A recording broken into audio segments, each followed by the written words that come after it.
Hello friend, welcome to my YouTube channel. आज मैं आपको बताने वाला हूँ ताजमहल के बारे में।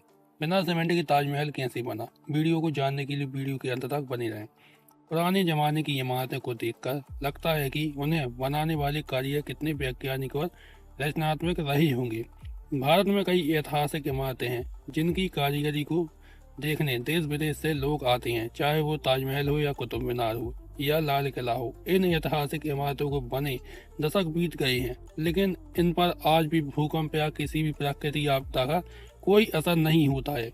आज इस वीडियो के माध्यम से मैं इन इमारतों ताजमहल के बारे में बताने वाला हूँ कि आखिर इन ऐतिहासिक इमारतों को कौन सी सामग्री और तकनीक का इस्तेमाल किया गया है, जिसकी वजह से ये इमारत आज भी मजबूत से खड़ी हुई है।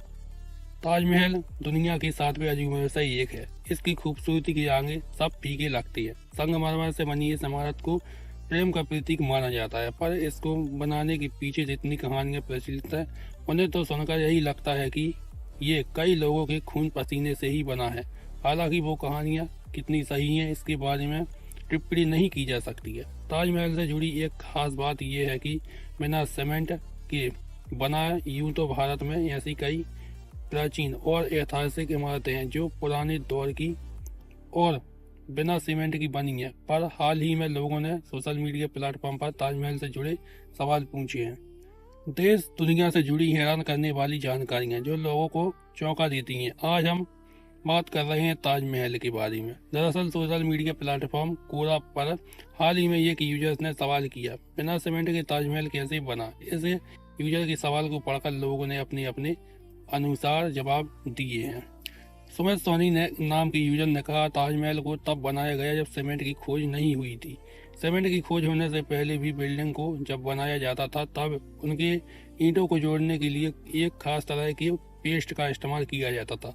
उन पेस्ट को बनाने के लिए गुड़, बतासा, बेलगिरी का पानी, दही, उड़द दाल, जूट, कत्ता और कंकड़ जैसी और कई सारी चीजों का मिलाकर एक अलग किस्म का पेस्ट बनाया जाता था जो सीमेंट जैसा ही काम करता था।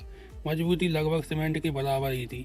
तभी तो उस जमाने में राजा महाराजा के बड़े बड़े महल और ऊंचे ऊंचे मंदिर बनाए जाते थे। चंदन कुमार के नाम यूजर ने कहा, सीमेंट का आविष्कार 1824 में हुआ था, परंतु ताजमहल 1632 में बनना शुरू हुआ था। 1653 में बनकर तैयार हुआ, तो जाहिर सी बात है कि ये सीमेंट से तो नहीं बना। ताजमहल को चूने, लाल पत्थर, बलुआ पत्थर, संगमरमर से बनाया गया। चूने के मोटर्स की यही खासियत होती है कि ये समय के साथ साथ और भी ज्यादा मजबूत होता है। ये तो हो गई कोरा की बात। चलिए अब जानते हैं कि विश्व स्तरीय सर्वेस पर इसके बारे में क्या जानकारी दी गई है। आगरा इंडिया नाम की वेबसाइट पर इसके बारे में डिटेल में जानकारी हुई है। राजस्थान में मकराना माइंस से संगमरमर मंगवाए गए थे। लाल पत्थर को फतेहपुर सीकरी, करौली, हिंडौन आदि जैसे जगह से मंगवाए गए थे। ताजमहल के निर्माण के लिए जिन अन्य सामग्रियों का उपयोग किया गया था, उनमें विभिन्न प्रकार की ईंटें, गज ए, सीरीन, मीठा चूना कत्था, खपरेल या टाइल, कुलवा या पानी निकालने के लिए टोंटी सैन, गोंद, सीरीज, एक काहली या रीड शामिल थे। गोंद, गुल ए सुर्ख या लाल मिट्टी, सिमगिल चांदी की मिट्टी और कांच मुख्य इमारत का केंद्र और कंकल अतिरिक्त मजबूत ईंटों की चिनाई से बना है। इसमें बड़े पैमाने पर सफेद संगमरमर के स्लैब का उपयोग किया गया है। इसे सफेद संगमरमर का स्वरूप देने के लिए हेडर और स्ट्रेचर सिस्टम का उपयोग किया गया है। देसी सामग्री जैसे गुड़, बतासे, चीनी, बेलगिरी, पानी, उड़द दाल, दही, जूट आदि कंकड़ को एक आदर्श सीमेंटिक सामग्री बनाने के लिए चूने के मोटर्स के साथ मिलाया गया। दूसरी ओर आपको बता दें कि आधुनिक समय के सीमेंट का निर्माण 1824 में हुआ था। दरअसल साल 1824 में इंग्लैंड के वैज्ञानिक जोसेफ स्वीडन ने पोर्टलैंड में सीमेंट का आविष्कार किया था। वहीं भारत में सीमेंट का पहला कारखाना 1904 में गुजरात की पोरबंदर में शुरू किया गया था, लेकिन उसी साल चेन्नई में भी सीमेंट के कारखाने को स्थापित किया गया और वहां के सीपियों पर आधारित सीमेंट बनाने की कोशिश की गई। हालांकि यह सफल नहीं हो सका।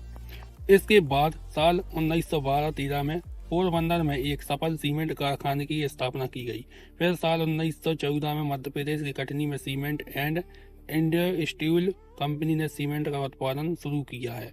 हालांकि सीमेंट के आविष्कार से पहले ही 1632 में ताजमहल बनाना शुरू हो गया था और 1653 में बनकर तैयार भी हो गया था। वही 1199 में कुतुब मीनार और 1638 में लाल किले का भी निर्माण हो चुका था। उस समय इन ऐतिहासिक इमारतों को बनाने में पत्थर और ट्रेडिशनल सामग्रियों का इस्तेमाल किया गया था। अगर आपको मेरा वीडियो अच्छा लगा हो तो वीडियो को लाइक कीजिए, चैनल को सब्सक्राइब कीजिए और वीडियो को ज़्यादा से ज़्यादा शेयर कीजिए।